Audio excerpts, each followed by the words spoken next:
Natalie Cole was born into music, but her life was anything but a simple inheritance of fame. Growing up as the daughter of the legendary Nat King Cole put her on an immediate pedestal, yet that pedestal came with shadows and expectations. Born on February 6, 1950 in Los Angeles, Natalie spent her early years surrounded by the sounds of jazz, pop standards, and world-class musicians passing through her family home. She showed an interest in singing almost from the moment she could speak, performing for house guests and honing the natural talent that would become her legacy. Nevertheless, it would be decades before she truly found her own voice, both literally and metaphorically, free from the weight of her father's towering reputation. As a teenager, Natalie attended prestigious schools and began dabbling in singing gigs, but she also experienced the normal rebellions of adolescence. Like many children of famous parents, she struggled with identity. Was she destined to be Nat King Cole's daughter, or could she carve out her own path? This internal tension stayed with her even after she enrolled at the University of Massachusetts Amherst, where she studied child psychology.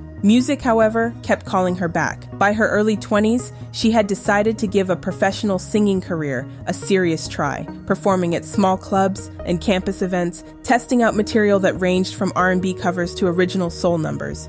Her breakthrough arrived in 1975 with the debut album Inseparable. The single This Will Be took radio by storm, climbing high on both pop and R&B charts. Critics hailed her as a fresh new voice who channeled the warmth and dexterity of her father without directly imitating him. Later that year, Natalie earned 2 Grammy Awards, Best New Artist and Best Female R&B Vocal Performance, cementing her status as a rising star. Over the next few years, she released a succession of albums and charted hits like I've Got Love on My Mind and Our Love, establishing herself as a formidable force in R&B. The industry hailed her as the heir to Aretha Franklin's throne, noting her vocal power, emotional nuance, and the polished stage presence that made her a joy to watch. Beneath the professional triumphs, Natalie wrestled with personal demons that few outsiders suspected. The success came quickly, and with it came the stresses of constant touring, media scrutiny, and living in the large shadow of a father whose name was synonymous with excellence. She began dabbling in drugs, at first recreationally,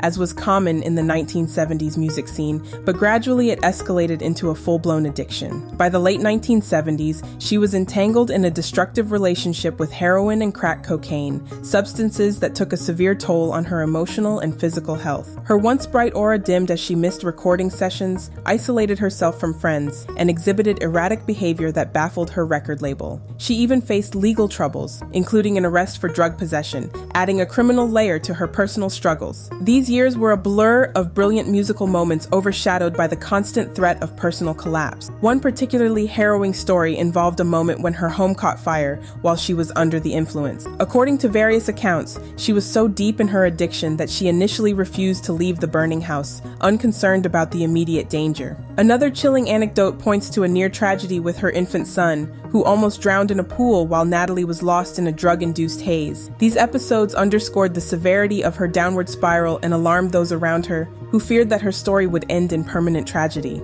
In 1983, those fears prompted a group of friends, family, and business associates to stage an intervention. They confronted Natalie with the blunt reality. If she continued on this path, she would likely die before seeing the next phase of her career, maybe even before seeing her son grow up. Shaken by their pleas, she agreed to enter rehab at the Hazelden Clinic in Minnesota, one of the country's leading facilities for substance abuse treatment. For 6 months, she underwent a rigorous program that forced her to confront the root causes of her addiction, dig into her insecurities, and reimagine a life where she didn't rely on substances to cope. Emerging from rehab, she was physically and mentally exhausted, yet also determined to turn her story around. The journey to rebuild her career was daunting. The music industry had shifted during her absence, and many younger acts had arrived to fill the void. Natalie had to reintroduce herself to audiences who only remembered her from her earlier hits. Yet with grit and a newfound sense of purpose, she launched her comeback. In 1987, she released the album Everlasting,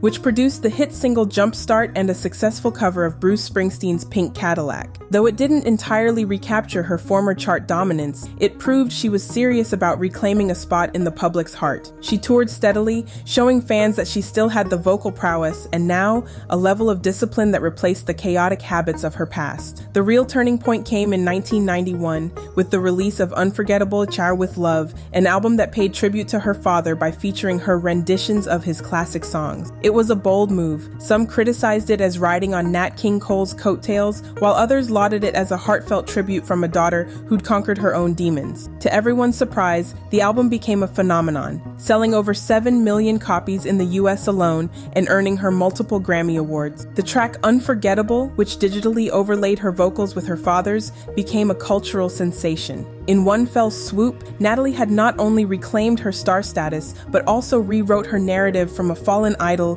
to a triumphant survivor.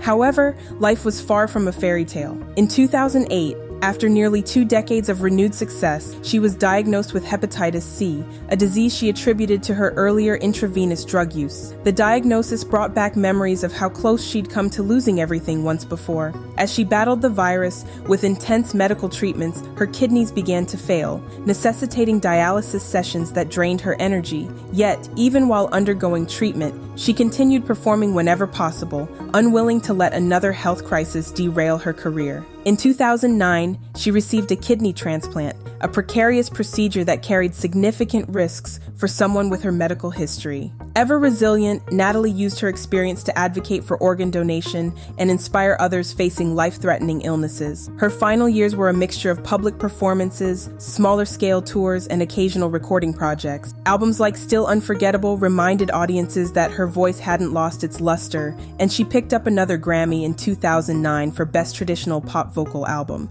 She also made television appearances, sharing her story with candor. She confessed that sobriety was an ongoing battle, but emphasized how gratitude played a major role in her outlook. Critics noted that her voice had gained a richer emotional texture, maybe not as agile as in her youth, but deeper and more connected to life's complexities. Despite these achievements, her health challenges persisted. She began canceling more shows toward the end of 2015, citing undisclosed medical reasons that turned out to be complications from ongoing heart and circulation issues. On December 31st, 2015, Natalie Cole passed away at Cedars-Sinai Medical Center in Los Angeles. The official cause was congestive heart failure, but for many fans, it felt like her body simply gave out after decades of fighting multiple battles. Tributes poured in from across the entertainment world. Singers, actors, and politicians remembered her as a symbol of resilience and raw talent. Aretha Franklin praised her as one of the greatest voices of our time, and President Barack Obama issued a statement honoring her contributions to America's musical landscape.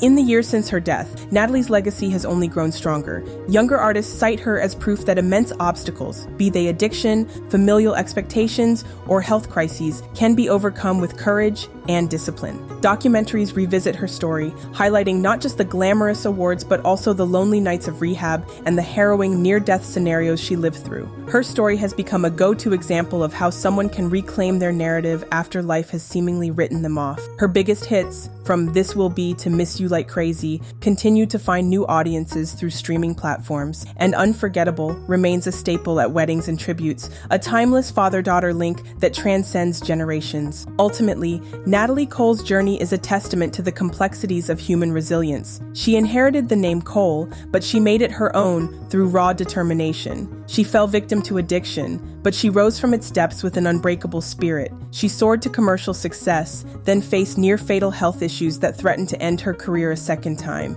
Yet she kept pushing forward, singing until the final chapters of her life. In the end, her greatest triumph might be not the Grammy Awards or the platinum records, but the message that it's never too late to rewrite your story. Whether standing on stage performing an emotional duet with her father's recordings or quietly encouraging kidney patients to hang on for another day, Natalie Cole showed that survival can be the most powerful melody of all.